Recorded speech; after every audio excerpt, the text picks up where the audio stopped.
It's your time, do it right. Come on, today or in the night. Don't be shy, you can try. They can never take your pride. You're enough, you can battle through the rough. It's a movement so needed. Cultivate it and beat it. Let them say what they want, but never believe that you do you, they do them. The love wins in the end, again and again. You can transcend.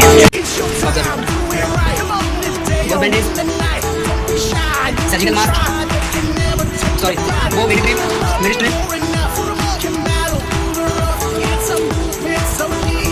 डाइक्लोबिन डिकोसुल्स एसिलॉल 150 mg cetirizine for allergy Electral powder Eno कॉक्सिल्स Dettol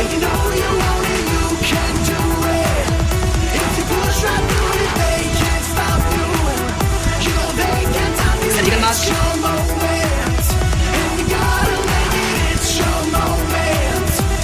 टूनिकेट अल्नेसरीन Vicks macro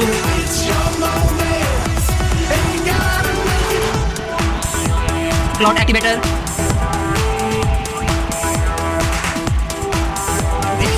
close centre box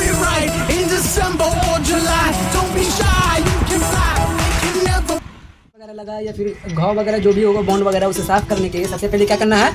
सबसे पहले हम ये देखिए ये कॉटन है, ठीक है। कॉटन को यहाँ से हल्का उठाएंगे ऐसे। इसमें कॉटन से पहले सबसे पहले करना क्या है कि इसे खोलेंगे इस तरह से, ठीक है। इस तरह से खोल कर हल्का इसमें अप्लाई करेंगे, ठीक है। उसके बाद इसको इस तरह से ऐसे करेंगे ये, ठीक है। ये डेटॉल है लेकिन कुछ भी सोल्यूशन होना चाहिए, बेटाडीन वगैरह एनीथिंग कुछ भी होना चाहिए, ठीक है। उसको इस तरह से रख के इसे अप्लाई करके, ठीक है, उसको अच्छे तरीके से एकदम ऐसे ऐसे ऐसे ऐसे करके पूरा पोंछ देंगे। अगर कट लग गया बॉन्स वगैरह घाव वगैरह उसमें अगर एक्सीडेंट वगैरह कुछ हो गया तो उसमें अगर उसमें धूल ये गर्द वगैरह, ठीक है, गर्द वगैरह अगर रहा उसमें तो उसको हम पूरा ऐसे करके साफ़ कर लेंगे अच्छे से, ऐसे पूरा एकदम। अब ब्लड वगैरह सब साफ़ कर लेंगे। उसके बाद साफ़ करने के बाद उसके बाद इसको हम इस तरह से फेंक देंगे और फिर यहाँ से लेंगे साफ़। और उसके बाद इस तरह से पूरा उसको चारों तरफ पूरा इस तरह से साफ़ करने के बाद साफ़ कर लेंगे, ठीक है, पूरे तरीके से। जब घाव हमारा साफ़ हो जाएगा, बॉन्ड हमारा साफ़ हो जाएगा, तब हम करेंगे क्या कि हल्का सा कॉटन लेंगे, ठीक है। हल्का सा कॉटन लेंगे, इसे पतला करके, ज़्यादा मोटा नहीं करेंगे, ठीक है। इसे पतला करके इस तरह से हम इस तरह से हम पतला कर लेंगे। और जितना हमें देखेंगे कि हमारे कितने बॉन्ड्स हैं, ठीक है, या हमारे जितना हमें ज़रूरत रहेगा उस तरह से इतना पतला सा करके, ठीक है, इस तरह से हम बना लेंगे, ठीक है। इस तरह से ऐसे कर लेंगे। उसके बाद ये देखिए ये गोल्ड बैंडेज है, ठीक है। इस गोल्ड बैंडेज को हम इस तरह से ऐसे हल्का सा काटेंगे, ठीक है। इस तरह से हल्का सा काटेंगे। काटने के बाद हमें जितना ज़रूरत, हमारा जितना घाव रहेगा, ये जितना बॉन्ड्स वगैरह जो भी काटा छाटा जो भी रहेगा, जितना रहेगा, जितने की जरूरत पड़े उतना ही कॉटन लेंगे, ठीक है।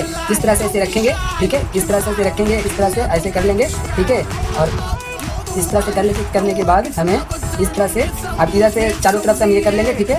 ऐसे काट लेंगे, ठीक है, बराबर से एकदम काट लेंगे इस तरह से, ठीक है। इस तरह से करने के बाद इसमें हम हल्का सा ये लगाएंगे, ठीक है। बेटाडीन वगैरह या जो भी रहेगा उसे हम हल्का सा इस तरह से ऐसे लगा के इस तरह से लेंगे। लगाने के बाद अब यहाँ पे हम डिटॉल समझाने के लिए डिटॉल ले रहा है, पर आपको बेटाडीन वगैरह जो भी सोल्यूशन रहेगा उसमें, ठीक है, उस तरह से लेके उसे आप जहाँ पे घाव है घाव के पास इस तरह से ऐसे करके रख लीजिएगा, ठीक है। इस तरह से ऐसे रख लीजिएगा। और अगर हमारे पास मार्कोपोल टेप होता है, ठीक है, टेप होता है साटने का, तो टेप रहेगा तो इस तरह से हम टेप मार देंगे, ठीक है। और अगर वो नहीं रहा तो इस तरह से हम इसे बैंडेज ये रहेगा, बैंडेज इस तरह से हम इसको बांधेंगे, ठीक है। इस तरह से हमें लपेट कर पकड़िए, इस तरह से हम इसको बांधेंगे, ठीक है।